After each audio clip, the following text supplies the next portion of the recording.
శ్రీశైలం బ్రహ్మోత్సవాలకు విచ్చేస్తున్న భక్తులకు స్వాగతం సుస్వాగతం.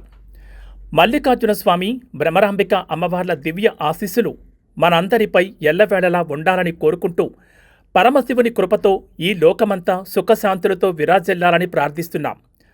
పవిత్ర పుణ్యక్షేత్రం శ్రీశైలంలో జరిగే ఈ వేడుకల్లో పాల్గొని స్వామివారి దర్శనం చేసుకోండి.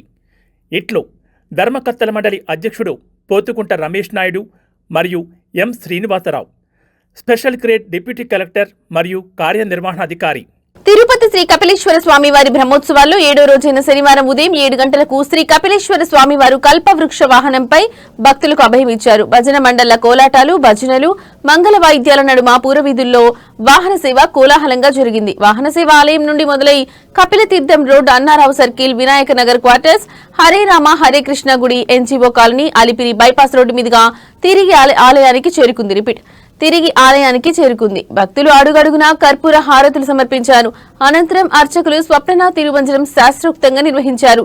శ్రీ సోమస్కందమూర్తి, శ్రీ కామాక్షి అమ్మవారికి పాలు, పెరుగు, తేనె, పండ్ల రసాలు, చందనంతో అభిషేకం చేశారు.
Olha a hora que ela ligar.